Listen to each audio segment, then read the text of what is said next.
I was keen to come here and talk about this. It's a picture I shot quite some time ago which has been really popular in the gallery. At the right time, in the right conditions, it looks like an amazing magical place, like something from Tolkien or Harry Potter. What it is a holloway, as they're known around here, which is an old right-of-way or track which gradually has eroded over time to form a curved base. Frequently these have overhanging trees on either side. This one is particularly deep because I think it's very old. There are some Roman remains near here which possibly dates it to thousands of years back rather than just a few hundred, like many of these. It's preserved because it's in this woodland and not been bulldozed or used for anything else. And it's also orientated, sloping down a hill quite steeply down to a reservoir now, but it would have been a river in the old days, called Powder Mill Reservoir. So it's an area where gunpowder making happened. So it's been in use for many years. But what that means is every time it rains, there's a little bit more erosion in the base of it as the water runs downhill and off into the reservoir. I'm here in the woods at a time when you wouldn't necessarily consider it to be perfect photographic conditions. One day after the longest day, early afternoon, so the sun's extremely high, dense canopy of leaves in the trees above. But what we are getting are patches of light and shadow on the ground, which I'm hoping in the place I'm taking you to will look good. It may be hard to tell from the video, but this is down quite a steep hill. So I think every time it rains, a little bit more erodes, and we have a pathway which is several meters deep, the deepest section. And what that means is you have these wonderful tree roots all around you. And it's quite hard to tell from looking at it from here, but the further part of it is about 4 meters deep. I'll go and stand in it later so you can get an idea of just how deep this is. I know from experience this is a pretty good place to shoot it from. I'm using my Sony mirrorless A7R II, very high resolution, good for shots like this with tons of detail. And I'm going to use my zoom lens, my 24-105 zoom. And as usual, I'm going to stop it down to f8, f9, something like that, to try and get a decent depth of field and keep the quality as high as possible.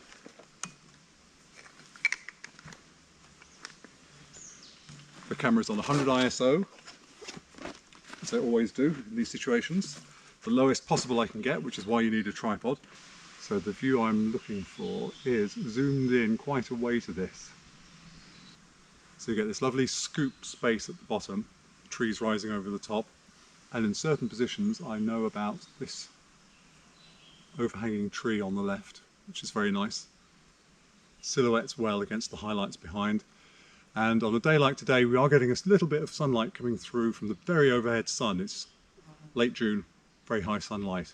It's quite a complex composition in the top half, but the bottom holloway section is very straightforward. It's a kind of U shape that runs through it. So one of the big decisions to make is where you put that division. How much of the bottom you include, how much of the top. If in any doubt, take several frames and have a look at them afterwards on the computer. Decide then.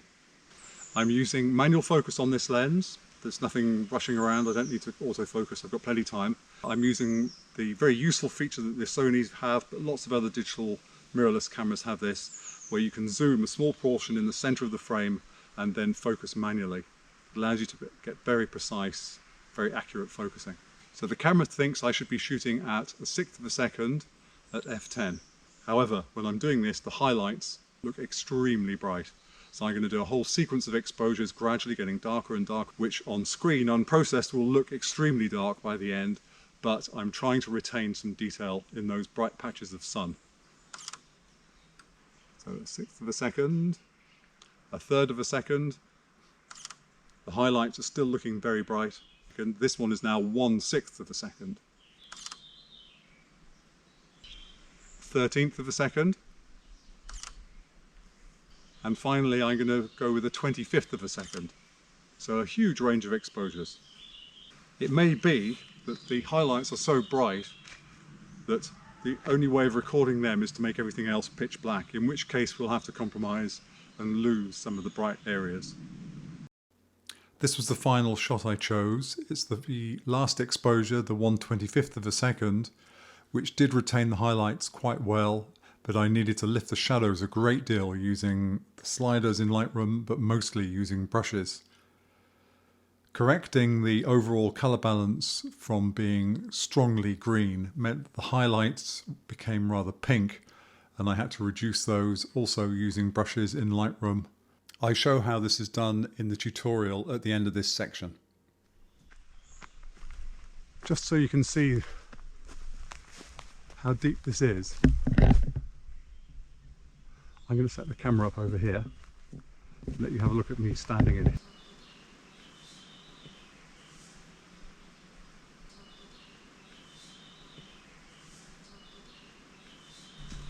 As you can see, it's a pretty remarkable place, isn't it? For anyone who can maybe get here, I'll put links in the notes to show you where it is. It took me a long time to find. People came into the gallery and would tell me about it. And I think I came 3 times before I actually managed to stumble on the right bit. With the woods being so overgrown, it's quite hard to find anything here.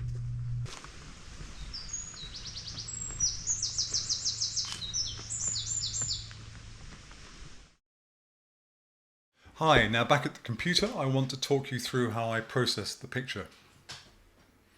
This is the one I chose to slip into the tutorial earlier on as an overlay. It's based on the 25th of a second exposure, the darkest of the set that I did.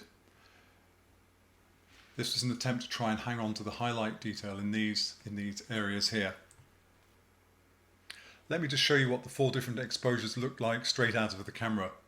So these have all been zeroed in Lightroom, that is to say there have been no adjustments apart from the white balance, which I've set to shade given that it was shady. So here's the first one with the stated exposure, what the camera thought we should be doing, and as you can see these areas of highlight are very bright and blown out indeed. That was 0.6 of a second. The next one, 1/3 of a second, slightly improved. Let's do Command U and have a look at that. Yep, it's not bad, is it? But the highlights are still well and truly gone. The next one, 1/6 of a second. Highlights getting pretty good. But my final one, the 25th of a second, was the really, really dark one. Look at this. However, the highlights are okay. It's retained them. We have got extremely deep dark shadows. Now, this is a really good camera, and I know that it will expose the shadow areas pretty well, even though they're in the very darker end of the range. It will, however, be at the expense of a certain amount of noise and colour detail. So let's see what happens. I've made a virtual copy of this so I can show you before and after. So I click on my virtual copy and I do Command U to do a basic auto exposure, and that's all it can manage from that dark area. The first thing I'm going to do is have a little look at the white balance. In this situation, one is underneath a blanket of green leaves, and in effect it's like having a giant green light flooding down over the entire scene. Our eyes adjust to it very quickly and easily, and we tend to not notice. But the only light there that was a kind of natural colour would be the little panels of sunlight coming through. Everything else is intensely green. The problem with that is that if you then correct the light for under the trees to take out the greenness, anything that's coming through in sunlight becomes very red.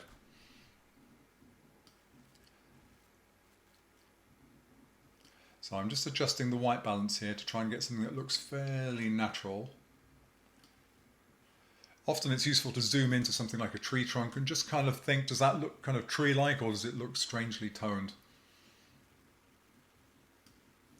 That's looking pretty good. Now there is some shadow noise here. It's got a little bit of graininess.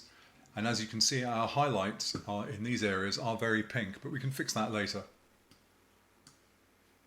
Now my first thought about this picture is that the foreground is distracting. There's a branch down there that I want rid of. So I'm going to chop that off.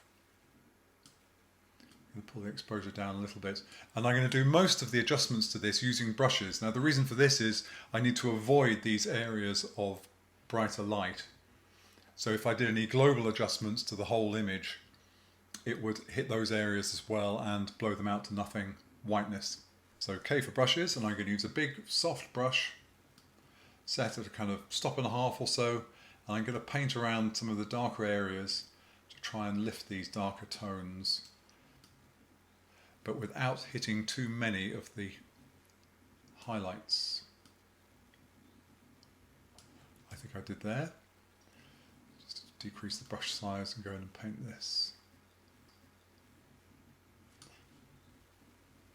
Then using the slider, I'm going to adjust that to choose how bright I want it to be. That's looking pretty good. I'm going to do an M. I'm going to do a graduated filter across the top. So we'll bring your eye down into this lower area. I think it's a kind of wide, sort of broad cinemascope kind of picture. And you want to stay down in these lower areas. You want to create this kind of circular feeling of the composition in the middle. Then another brush, K, a smaller brush. I'm going to lighten up some of these darker areas still. Just little bits here and there. I don't want them to stop looking like shadows, but I want them to be a little more open here and there. Yep, that's fine, just across the centre, maybe a little bit up in the corner here. That's nice. So there's one area here which I'm really keen on, which is where the dark trees are silhouetted against the brighter sunlit leaves behind. So I can use a new brush for that, and that brush is going to be a little bit of exposure, but quite a lot of clarity and quite a lot of contrast. The idea being to darken the trees to give a kind of punchiness to this area. Now, having done this, having corrected the light for the overall green tone, as you can see, these areas of sunlight are extremely pink. So I'm going to deal with that by painting in using a brush on the white balance with a fairly high green balance. Smallish brush. Just going to paint it in just any areas that feel, I'm not going to try and get all the highlights, just any areas that feel kind of pinkish. I'm going to try and remove. There's a tree at the back here that look very pink indeed. There we go. So it's probably quite hard to see, but if I overemphasize it, those areas were tending to do this, and then as we dial it in, we can remove that, and they look much more natural. And I'm pretty happy with that. Earlier I was preparing some files for this, and I've now done 3 versions of this picture, all independently without referring to each other, so it's always interesting to have a look and see how these differ. There we go, all roughly the same, but somewhat different. The bottom one here I did from a slightly lighter exposure, so it has better shadow detail. The top 2 roughly similar. All of them fine, I think. So that's it. That's how I shot the picture which we currently sell in the gallery. The light's slightly different this time, which again makes a different picture. It's always worth going back somewhere repeatedly just to see how it varies. I rather like the picture I've shot, and if I didn't have the one in the gallery already, this would easily be good enough to take its place. I hope you found it useful.